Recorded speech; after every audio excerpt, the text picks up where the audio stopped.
Le webinaire d'aujourd'hui a trait aux bébés, aux microbes, tant d'agir contre les infections et la résistance aux antimicrobiens. La bienvenue et venez bien vous introduire dans le chat. Le webinaire d'aujourd'hui, c'est pour marquer la journée mondiale sceptique. Et qu'est-ce que c'est la boîte à outils des nouveaux-nés? La boîte à outils des nouveaux-nés est une boîte à outils qui est universelle, internationale. Nous avons 55 000 utilisateurs uniques en 2024 dans 170 pays. Nous avons 1000 outils en 115 langues, des contenus en français au niveau technique, des communautés qui sont reliées à la pratique en anglais et en français. J'espère que tout le monde pourra en apprendre aujourd'hui, y compris nos chers francophones. Aujourd'hui, c'est le sujet, c'est les bébés microbes dans les hôpitaux. Temps d'agir contre les infections et la résistance aux antimicrobiens. Vous avez le code de QR vers nos codes, nos services sociaux et nos... Allons-y et apprenons plus vite pour le bien des nouveaux. Nous avons deux autres webinaires en 2025. Le 21 octobre, nous aurons le futur du financement, mettre à l'échelle la santé des nouveau-nés pour changer l'avenir. Le 18 novembre, nous aurons un webinaire sur la boîte à outils et ce sera l'anniversaire de la boîte à outils. Je m'appelle Bozo Psipalo et je passe le micro à Lorraine pour les francophones.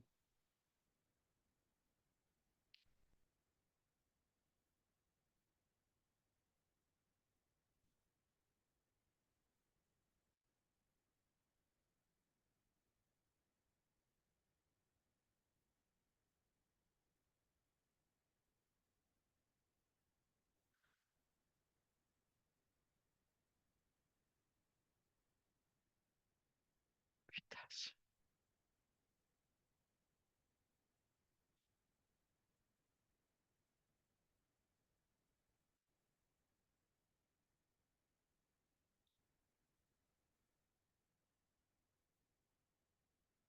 Prochaine diapo. Je voulais partager certaines mises à jour pas très passionnantes pour nous avons une ouverture pour un papier qui est ouverte jusqu'au mois d'octobre. L'appel ouvert à la soumission des étés et c'était pour améliorer la comment une équipe de soins néonataux composée de professionnels issus de différents domaine peut-elle surmonter les hiérarchies afin d'améliorer la qualité des soins et de placer les familles au centre? Nous vous encourageons la soumission. Vous recevrez comme médaille 500 livres sterling, un certificat entre autres. Sans plus attendre, je passe le micro à Dr. Udoak Okomo, qui est une pédiatre et assistance professeure à l'école de Londres de médecine tropicale. Nous sommes ravis de l'avoir parmi nous pour héberger et animer cette session. Merci Lorraine. Je vous souhaite la bienvenue à tous et toutes. Je suis ravie que vous vous soyez joigniez à nous. Nous allons parler de beaucoup de choses intéressantes. Nos orateurs vont partager leurs réflexions sur ce que nous pouvons faire pour gérer le problème mondial des infections parmi les nouveaux nés, surtout parmi les pays à revenus faibles et moyens dans le monde. La première oratrice est une bonne amie Nous avons collaboré, mais nous ne sommes jamais rencontrés en personne. Professeur Angela Dramovski, pédiatre, experte de maladies infectieuses qui travaille à l'hôpital Tigerberg à Cape Town, en Afrique du Sud, qui s'occupe d'épidémiologie, de diagnostic et de résistance aux microbes. Elle est passionnée de la sécurité des patients et l'amélioration des soins pour les nouveau-nés. Angela, vous avez le micro, chère madame. Bonjour à tout le monde. Je vous fais toutes mes excuses. Il y a beaucoup de bruit dans mon son. Je vais parler de la situation en Afrique du Sud. Nous savons que les premières 24 heures de vie et les premières 28 jours de vie, c'est la période la plus vulnérable dans la vie dans l'enfant. Les personnes qui sont nées en Asie ont 10 fois plus de risque de mourir que dans les pays qui sont en contrepartie. Que vous le sachiez ou pas, à l'avenir, 80% des bébés au niveau mondial seront nés en Afrique et en Asie. Et cela va faire augmenter l'énorme pression sur les unités des nouveau-nés au sein de ces deux continents.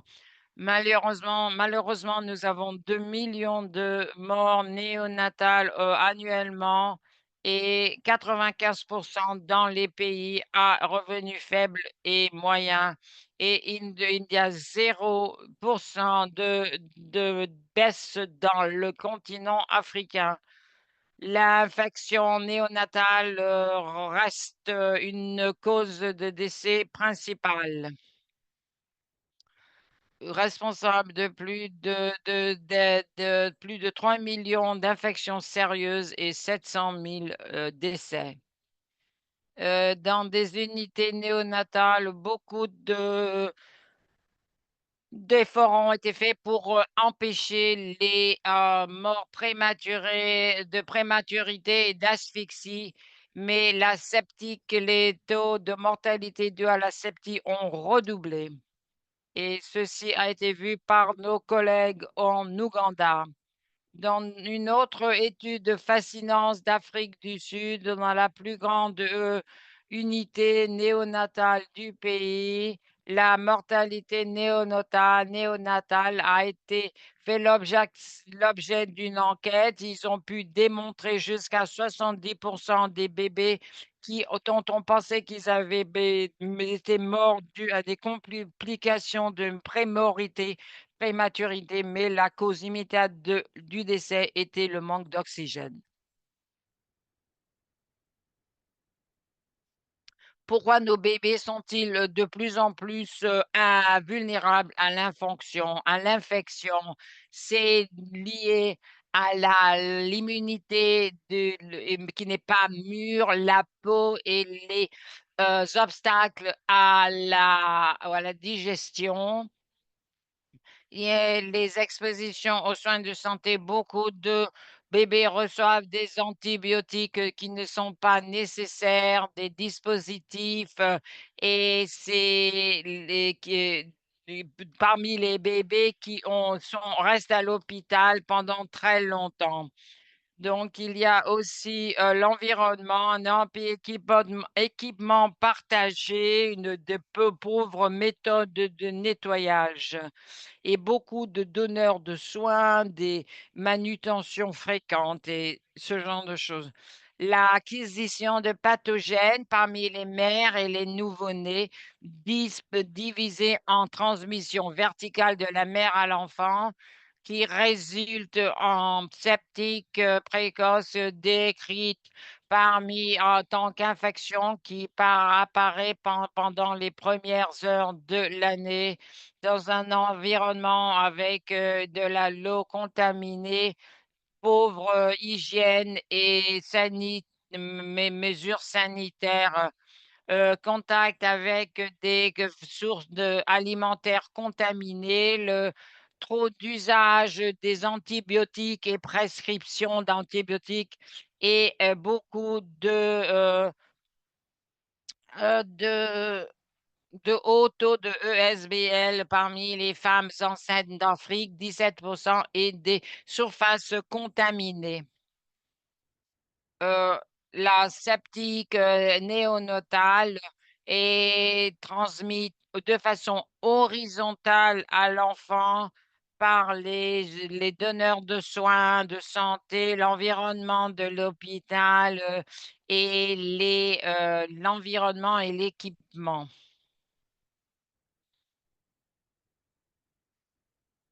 Nous avons beaucoup de défis dans ces pays. Nous avons des infections principales au niveau du flux sanguin, les pathogènes négatifs Gram,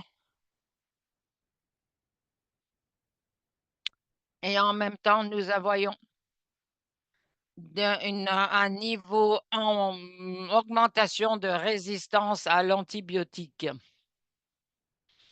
En plus de ces problèmes, il y a un manque de surveillance de données à haut niveau et l'utilisation de cultures sanguines qui pourraient aider à informer au niveau de l'utilisation des antibiotiques.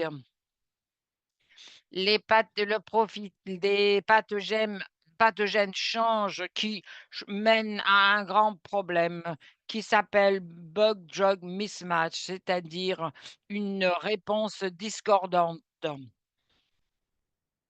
Voici seulement de l'OMS et les directives africaines, malheureusement, ne sont pas bien assorties aux pathogènes et aux microbes décrites dans ces grandes études multinationales. Euh, L'utilisation a été décrite pour les données des microbes en Afrique du Sud ont montré que les taux de couverture sont en baisse rapidement.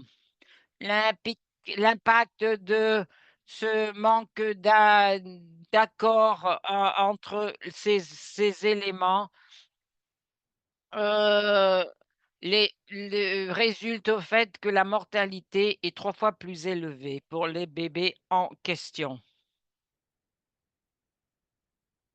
Il est clair qu'avec le contrôle des infections, nous devons avoir plus de traitements pour des bébés qui souffrent de septique néonatale ou de septicémie. Dans les dernières 20 années, il y a eu 4 antibiotiques pour les enfants par rapport à 40 antibiotiques pour les adultes.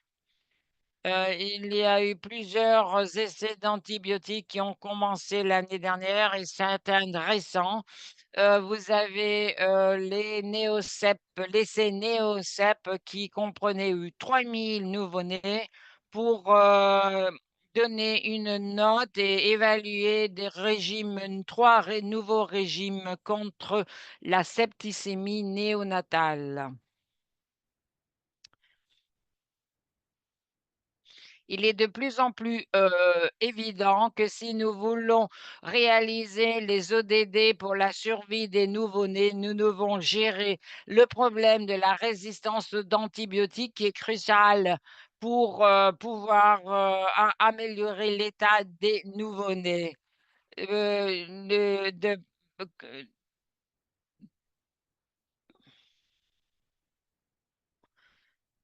Clairement, il n'y a pas de solution magique, il n'y a pas une seule intervention qui va tout améliorer, pas de panacée.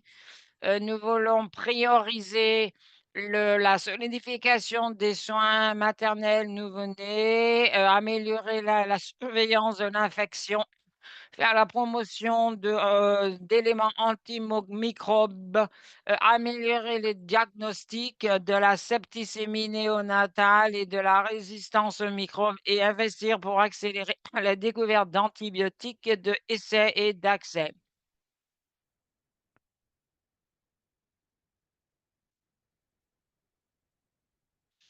Et nous venons faire la promotion de services de septicémie pour avoir ce genre de service à l'avenir. Ceci doit être sous-tendu et soutenu par des services internationaux, plus de financement et de l'aide pour les personnes qui s'occupent de ces bébés pour l'avenir du monde. Merci de votre intérêt aujourd'hui, de votre intérêt en la matière. Nous saluons beaucoup d'entre vous qui êtes impliqués dans ces partenariats et les études qui sont impliquées dans la septicémie néonatale.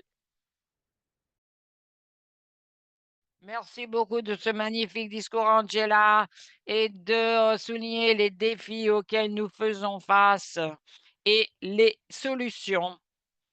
euh, Même des choses qui ne sont pas, qui sont assez proches de notre portée ou que nous pourrons faire très bientôt. Si vous avez des questions, veuillez bien les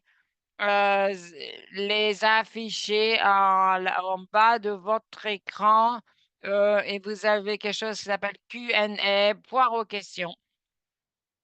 Nous ferons de notre mieux pour y répondre pendant le séminaire et il se peut que nous ayons du temps à la fin pour des questions supplémentaires. D'accord?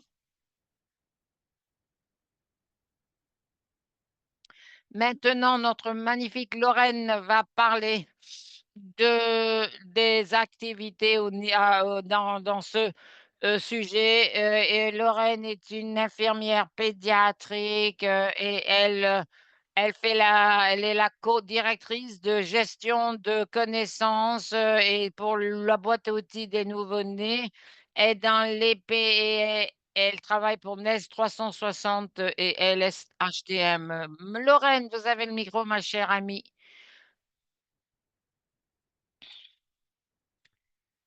Je suis heureuse d'être parmi vous aujourd'hui, ici, pour discuter d'un nouvel outil que nous avons lancé. Si vous avez assisté à nos autres webinaires, vous pourrez peut-être le connaître.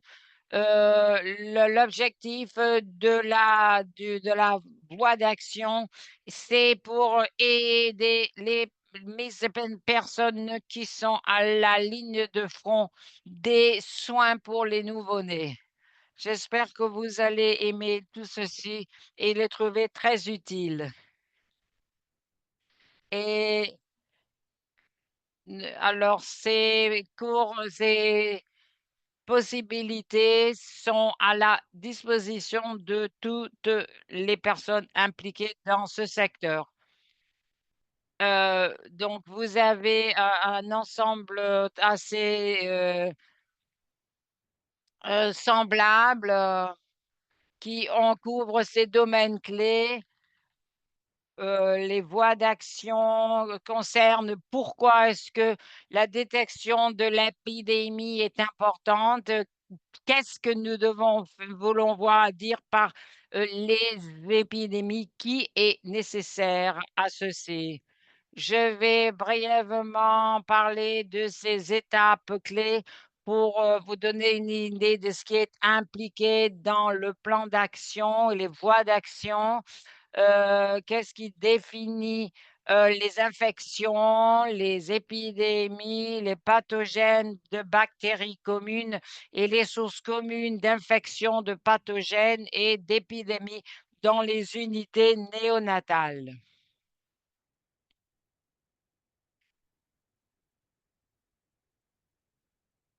Semblable à ce que Angela a discuté auparavant.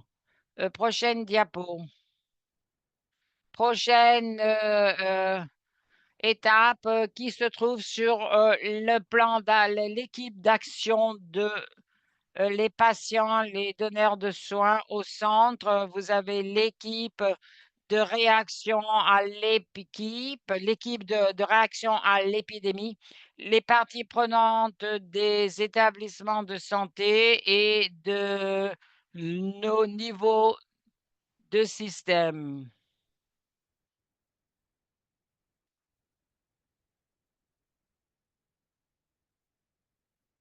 Vous voyez comment nous réagissons aux épidémies des unités néonatales. Évaluez rapidement la situation, prévoyez les enquêtes et les réactions, mise en œuvre des mesures de réaction, surveillance, évaluation menée par les données et les épidémies futures qui sont qui peuvent être empêchées. Système de considération des rôles de l'éducation, des ressources humaines, équipements, politique, culture et direction de l'unité, donneur de soins et ce genre de choses. Et comment incorporer les donneurs de soins dans ce genre de processus. Nous essayons d'impliquer les ressources clés qui sont là pour soutenir la mise en œuvre. Et il y a des exemples de transition et d'outils. Vous avez des schémas et des exemples d'épidémies qui peuvent nous aider à avoir un résumé de la situation. Nous reconnaissons dernièrement que lorsqu'on met en œuvre ce genre de choses, il y a des défis qui se montrent et pour pouvoir les prévoir et prévoir en conséquent, des exemples d'obstacles communs à la mise en œuvre. C'est la culture de faire des cultures, les laboratoires et le lien entre les laboratoires et le personnel clinique. Comme Angela l'a mentionné, il y a une lacune entre, il y a beaucoup de lacunes et comment améliorer la culture et pallier à la lacune des diagnostics en laboratoire.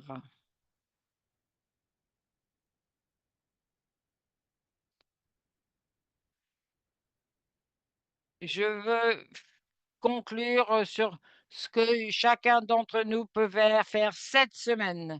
Nous avons beaucoup de personnel clinique sur l'appel et donc vous avez des ressources qui peuvent être situées sur la voie d'action. Je vous encourage à aller les voir et vérifier aussi les voies d'action des collègues.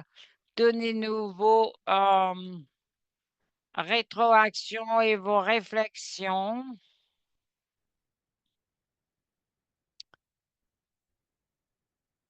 Donc, soutenir la culture de faire des cultures, communication et formation avec des techniciens et des cliniciens de laboratoire. Si vous voulez partager des outils et des ressources pour les voies n'hésitez pas à nous contacter, à scanner le code QR et nous avons des ressources à votre disposition. Et la boîte à outils des nouveau-nés est à votre disposition en anglais et en français. Merci. Merci beaucoup, Lorraine. C'est important d'avoir une voie d'action qui est claire pour nous donner des lignes directives claires sur ce qu'il faut faire. Vous avez mentionné quelque chose que Angela avait déjà mentionné et ce que ce serait peut-être très intéressant, c'est la lacune des diagnostics. Nous avons ce problème dans beaucoup d'établissements, surtout les établissements qui ne sont pas dans des grandes villes. Que faites-vous lorsque vous soupçonnez une sceptique d'établissement? Bien sûr, c'est important que nous faisions le diagnostic de l'infraction de façon adéquate pour pouvoir la traiter de façon également adéquate. Anna, notre prochaine oratrice, va discuter de la culture en Afrique. C'est une scientifique sociale comportementale depuis plus de 10 ans, avec plus de 10 ans d'expérience en recherche de santé qualitative. Elle est gérante à Nest 360 et s'occupe de réduction de la mortalité. Elle est située à l'université Kenya Cannes au Kenya. Hannah, veuillez bien nous dire ce que nous pouvons faire lorsque les cultures sanguines ne sont pas vraiment utilisées. Je vais vous parler de comment refermer la lacune de la diagnostic, du diagnostic de l'infection. Comme on l'a vu auparavant, le fardeau sur l'infection, c'est de 23% de morts néonatales sont dues aux infections.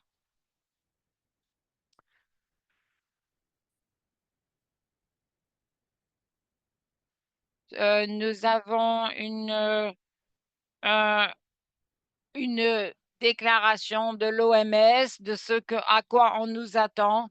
Nous devons faire des enquêtes concernant l'infection et les antibiotiques et éviter trop d'antibiotiques. Qu'est-ce qui se passe au niveau de l'établissement? Ce que nous faisons avec les nouveau-nés lorsqu'ils sont admis à l'unité des nouveau-nés. En 2022, la proportion de nouveau-nés dans l'établissement de santé pour lesquels l'hémoculture a été demandée avant l'antibiotique que entame le traitement d'antibiotiques. Les données quantitatives de NES 360, il semblerait que la lacune en ce qui concerne l'hémoculture du pays est né faible en dépit de la capacité des laboratoires. Donc, vous avez le Malawi, le Kenya, la Tanzanie, le Nigeria. Nous voyons une grande lacune en ce qui concerne la détection des infections.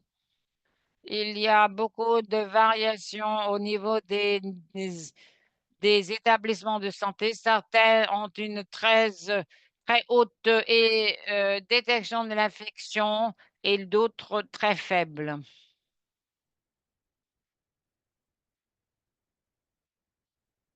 Nous voyons aussi les constatations qualitatives de NEST 360. Pourquoi avons-nous ce genre de variation en ce qui concerne la détection de l'infection dans ces 4 pays? Effectué par l'équipe de ces 4 pays, le Malawi, Nigeria, Kenya et Tanzanie. 10 établissements ont choisi des sites pour des recherches qualitatives. Comme vous le voyez, les chiffres sont différents en fonction des établissements et ça a été fait au niveau mondial parmi les docteurs, les infirmiers et les techniciens.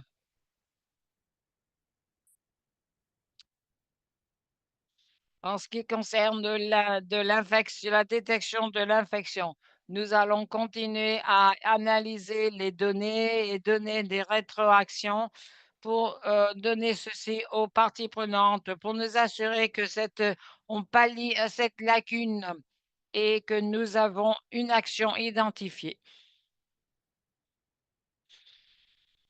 Nous avons parlé de ceci, nous avons déjà entamé ce genre d'action Les données représentent 4 pays sur 70 établissements sur un tableau de bord en direct, détection de l'infection et enregistrement des résultats de l'hémoculture qui est effectué dans tous les établissements. Cependant, lorsque vous comparez les résultats en bas à droite, vous voyez qu'il y a une grande variation. Par exemple, au Kenya, nous avons beaucoup de différences et il n'y a pas de résultats qui sont enregistrés.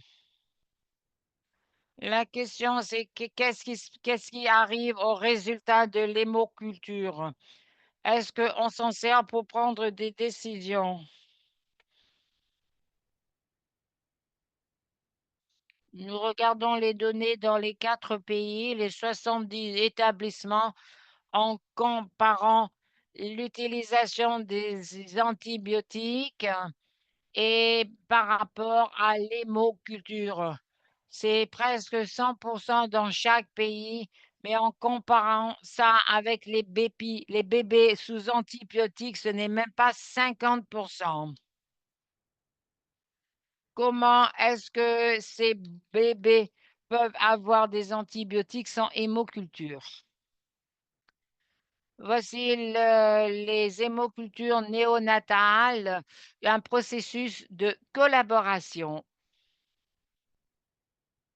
Quels sont les facilitateurs et les obstacles à surmonter? Dans les unités néonatales, vous avez la connaissance des donneurs de soins, la disposition des directives et standards auprès du personnel, la, les services abordables du point de vue des fonds sociaux, la recherche soutenue pour externe et par les donneurs pour la détection de grandes dirigeants et la disponibilité des résultats. Au niveau mondial, nous avons une communication efficace, la disposition de données, le renforcement des capacités et une disposition de laboratoire microbiologique, contrat de service et soutien du gouvernement. Il y a des obstacles tels que des ressources qui ne sont pas disponibles, pas de personnel, manque de l'espace de laboratoire, des médicaments, des biomètres qui ne sont pas formés sur la maintenance des dispositifs et la mauvaise administration d'antibiotiques. Que pouvons-nous faire en termes d'actions clés? Nous devons avoir des systèmes d'information. Dans les ressources humaines, les personnels doivent être formés et les échantillons sanguins livrés au laboratoire. Pour la direction, nous devons être imputables. Les ressources et les fournitures médicales et les dispositifs, nous devons avoir une fourniture de ressources et avoir des ingénieurs biomédicaux. Financement est critique, bien sûr, cela va sans dire, et l'infrastructure il doit être là pour avoir des services de microbiologie qui sont apportés à l'établissement de santé et les laboratoires doivent être bien construits et bien ventilés.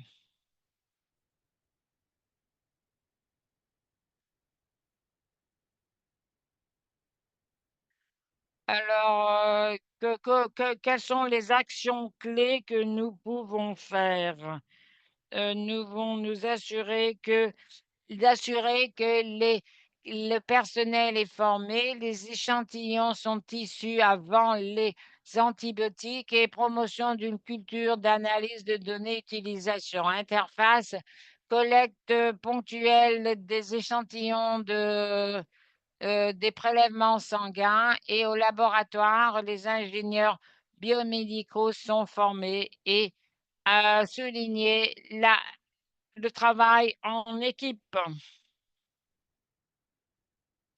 Et nous devons nous concentrer sur des projets de culture, culture. Le budget est critique pour assurer que l'associé est là. Merci.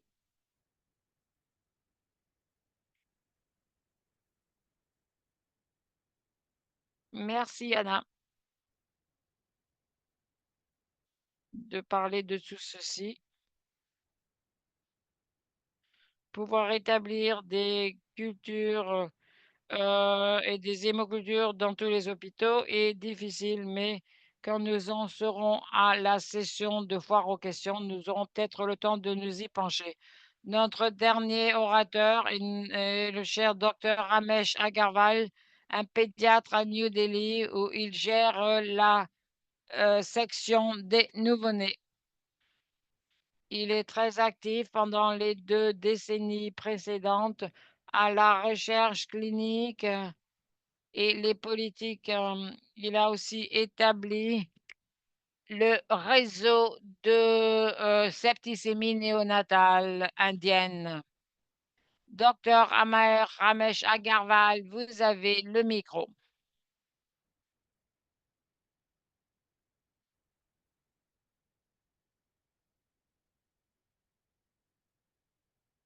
Merci beaucoup pour votre magnifique introduction. Bonjour à tout le monde et bonsoir pour moi-même.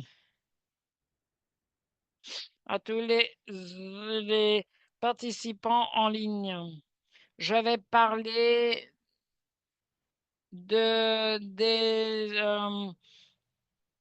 infections qui sont contractées en hôpital et comment les réduire. J'aimerais souligner ces études importantes que nous avons effectuées en Inde avec d'autres études effectuées dans les 15 années précédentes qui ont établi la septicémie dans les pays en développement sont différents des autres.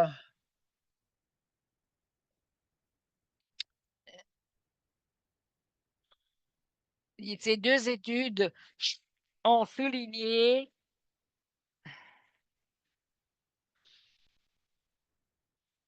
les taux de septicémie élevés et de résistance aux antimicrobes de 50% et de résistance aux antimicrobiens.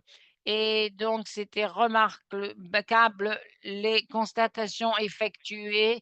4 ont été faites qu'il n'y avait pas de combat efficace. Donc, la question logique, prochaine diapo. Question logique.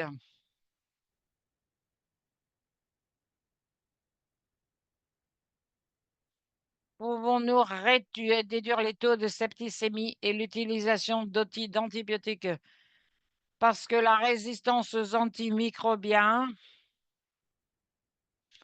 et nous pouvons retarder le développement de résistance aux antimicrobiens et donc il y a beaucoup de chiffres signifiants. Donc, nous devons nous pencher sur la prévention de la septicémie et la résistance aux antimicrobiens. Euh, J'en passe au modèle antimicrobien.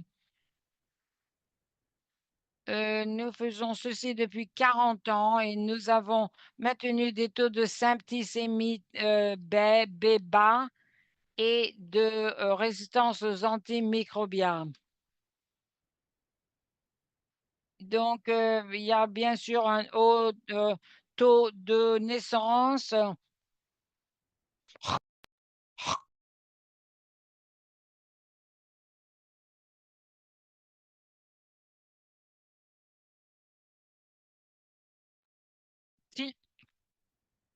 Six composantes importantes, réduire la surpopulation, impliquer les maires dans les soins, les autonomiser, réduire les quatre expositions aux fluides, antibiotiques, médicaments, enquêtes, interventions. Quatrièmement, protocole précoce et dominant de alimentation entérale à 28 semaines ou plus. Les bébés ne recevront pas de médicaments et d'antibiotiques à moins que ce ne soit vraiment nécessaire. Et des mesures strictes à ce niveau et des efforts d'amélioration de la qualité continuelle.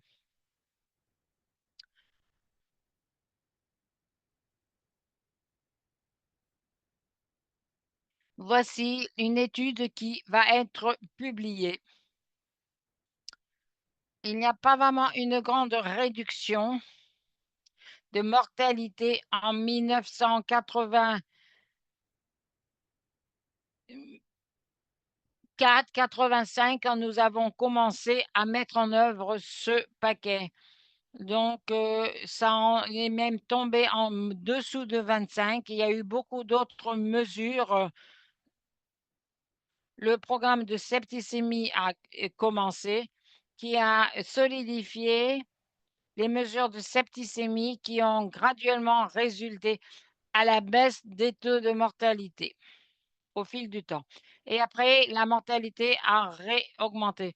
La réduction de la mortalité au début était largement due à aux mesures de antisepticémie.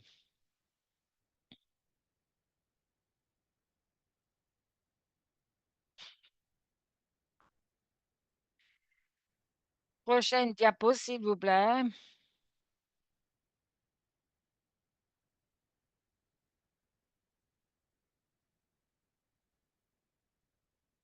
Vous voyez que la septicémie de, de 1,9% a réduit jusqu'à presque 0,7% dans la dernière époque. Au début, nous avons eu des 82% par rapport à 12%. Et après, nous passons à la septicémie et à la mortalité. La mortalité a beaucoup augmenté.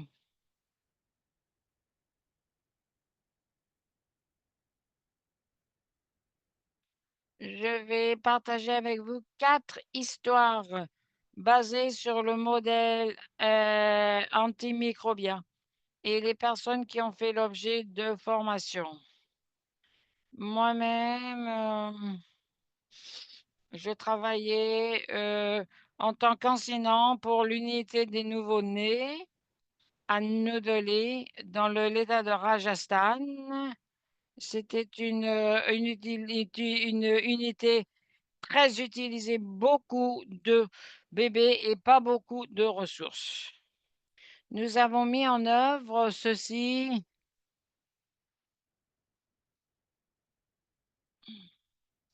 C'était la période où nous avons mis en œuvre ceci et des taux ont décru de 41 à 23%, une baisse de presque de 40%.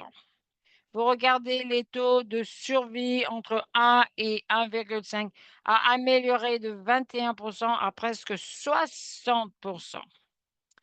Ceci est arrivé dans la baisse dans l'unité de nouveau-nés jusqu'à 22. L'utilisation des antibiotiques ont réduit jusqu'à 22% et les nouveaux antibiotiques ont réduit jusqu'à 60%, 66%, c'était en 2005. Donc, c'est arrivé dernièrement.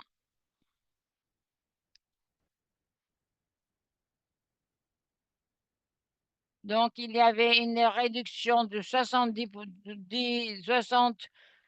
18% de la mortalité. Là, dans des environnements qui ont réduit la septicémie et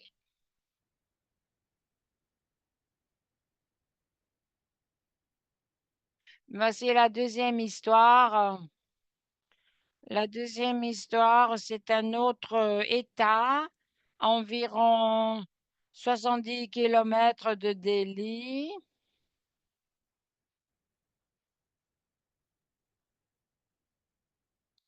Nous avons travaillé dans l'un des euh,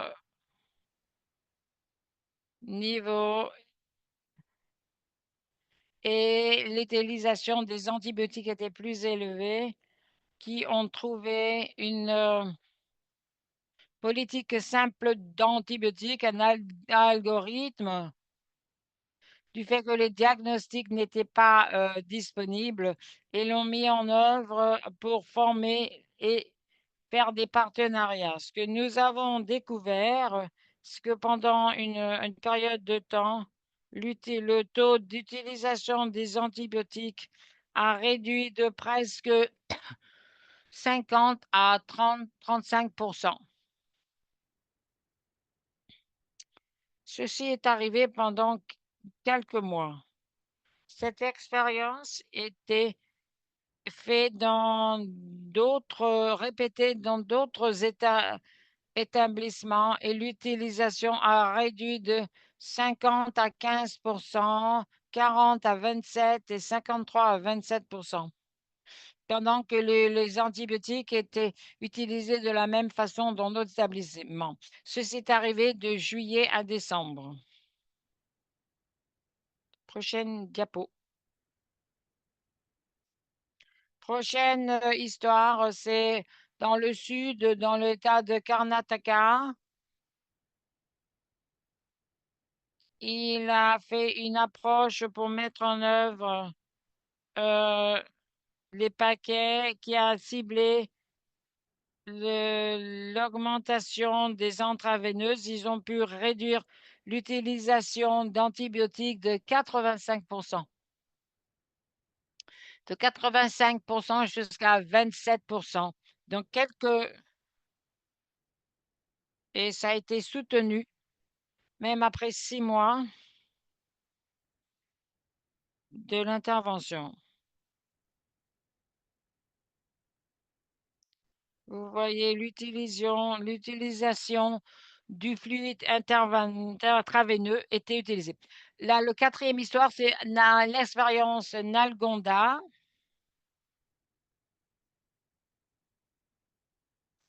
Là, ils ont découvert, ils ont formé les docteurs et les infirmiers dans l'utilisation des antibiotiques, les politiques de contrôle d'infection, l'utilisation d'une formulaire de justification.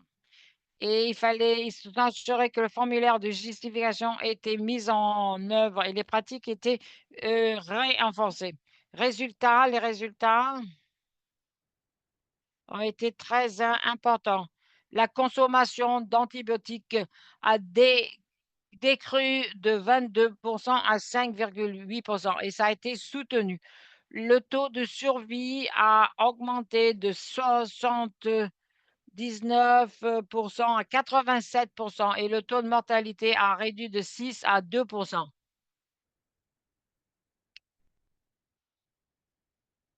En Inde, on met ensemble la mortalité, la référence et la survie. La différence du taux de référence a ici énormément baissé. La durée du séjour de 9 jours a baissé à 4 jours.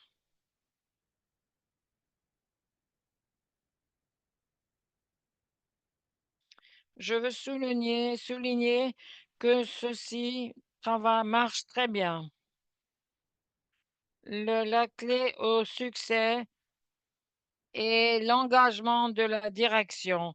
Vous devez avoir un champion à l'établissement qui pousse au changement. Quelqu'un dans la direction, les cadres supérieurs doivent faire être le champion de ce genre de système et vraiment soutenir l'engagement auprès de l'équipement de l'établissement. Et vous devez avoir une approche qui pousse les données systématiques. Et bien sûr, il faut aider ces personnes à le faire.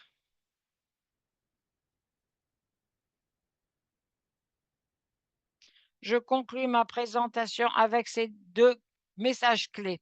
Les interventions simples peuvent réduire l'utilisation d'antibiotiques, le taux de septicémie, la mortalité liée à la septicémie. Et la direction et les champions de ce genre d'engagement aux équipes est un grand succès.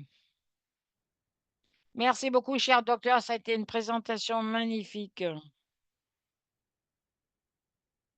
Et avec la bonne direction, l'engagement et le dévouement, c'est possible de réduire la mortalité de la septicémie néonatale et l'utilisation, la surutilisation d'antibiotiques.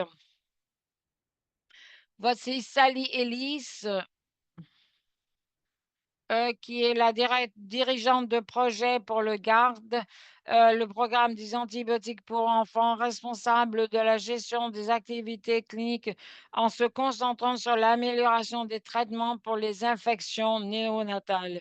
Et nous avons des questions qui sont posées. Il y en a d'autres qu'on a posées. Si vous avez des questions, nous voulons vous y engager. Posez vos questions dans le chat, dans la boîte Q&A, fort questions, questions et réponses, pour que nous puissions accueillir vos questions. Sally, vous avez le micro.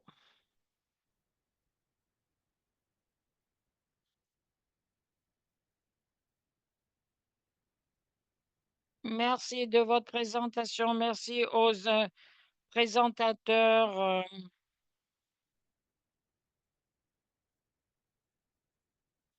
Une des premières questions qu'on m'a posées,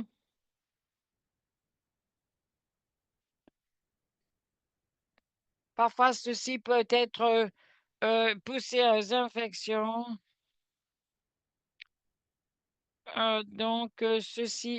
L'autonomisation est très importante.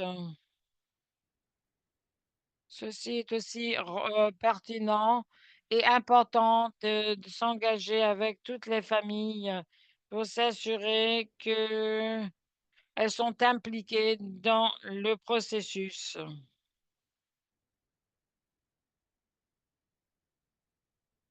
Merci beaucoup. Si vous parlez de quelqu'un dans les pays en développement,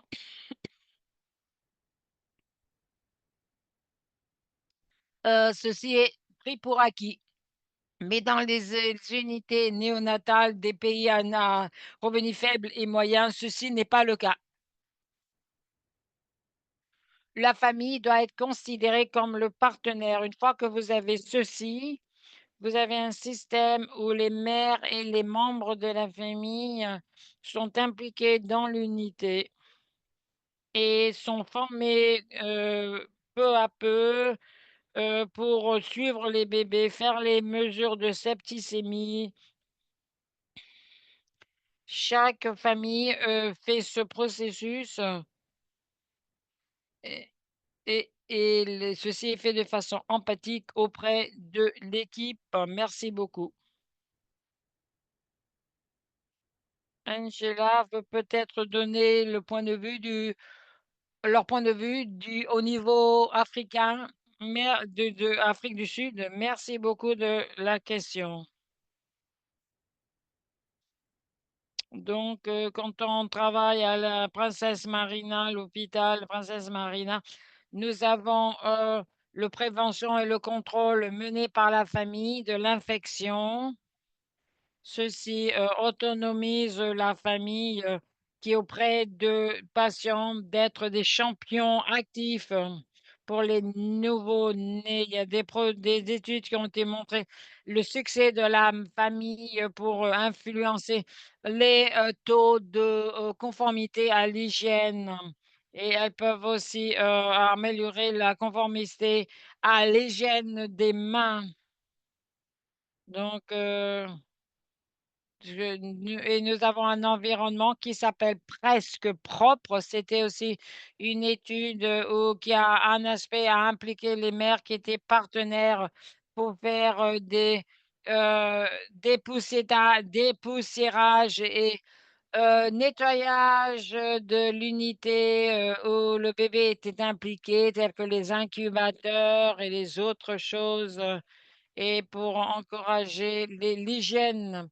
L'autre mesure simple, c'était d'informer la mère et les familles avec des informations.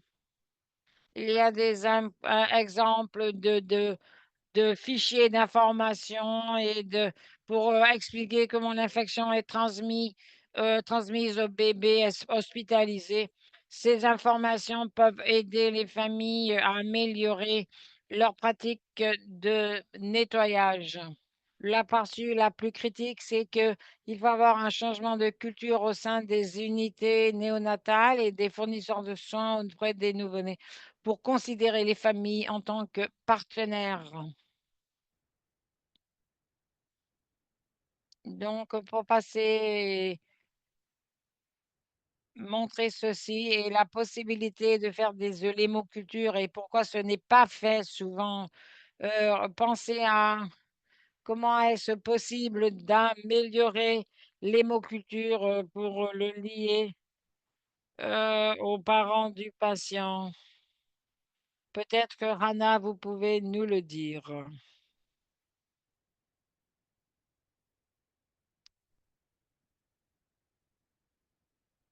Anna, vous pouvez répondre. Merci de la question. Une façon critique de s'assurer que les résultats sont améliorés, c'est d'améliorer la relation avec le laboratoire. Donc, quand ceci est identifié, ils pourront peut-être converser avec l'unité de néonatal et leur dire ceci a été identifié pour action rapide. Et après, s'assurer que ces routines et ces hémocultures de routine, quand vous donnez le patient, il faut savoir quand est-ce que les résultats sont disponibles et pouvoir faire le suivi à ce niveau. Et donc, il faut avoir des résultats. Donc, une communication efficace entre le laboratoire et l'unité nous dénouvenons pour s'assurer que la culture fait partie des soins de routine dans le cadre des soins pour nouveau-nés. Une question finale pour tous vous quatre. Qu'est-ce une chose qu'on peut faire pour commencer le traitement? Angela, des petits cycles d'amélioration de la qualité pour convaincre l'équipe qu'il s'agit là d'un vrai problème pour qu'ils puissent voir le progrès et faire partie du cycle d'amélioration. Lorraine, encourager l'implication des familles au, au chevet du patient et des pratiques de ce genre. Hannah, je veux souligner ce qui est important, utiliser les données pour montrer l'impact de l'infection au niveau du patient. Que fait-il quand ils font ce genre de culture et comment nous faisons la promotion de la sécurité des patients? C'est critique. Commencez au plus bas et mettez à l'échelle. Ramesh, merci Elie. Je parle des familles. L'autre partie prenante importante, ce sont les infirmières. Donc, autonomiser les infirmières pour prendre la direction et être les champions est quelque chose qui change les choses du tout au tout. Si les infirmières peuvent être autonomisées pour prendre les devants et être les dirigeantes et avoir de l'utilisation, décider de l'utilisation de médicaments, est quelque chose de très important. Merci beaucoup. Nous en sommes venus à l'heure. Merci à tous nos orateurs, des discours magnifiques. Je vais m'assurer que le webinaire est partagé sur les médias sociaux, les plateformes de médias sociaux. Scannez le code de barre pour obtenir une copie de notre outil, boîte à outils et pour répéter ce que nous avons dit aujourd'hui. Des petits changements mènent à des résultats importants. Vous pouvez faire une différence au sein de votre unité, travailler avec vos équipes, de donner à tout le monde de l'idée qu'ils font partie de la solution et pousser le changement du point de vue de la direction jusqu'à l'administration. J'espère que les chiffres vont baisser au niveau de la néomortalité. Merci de votre participation.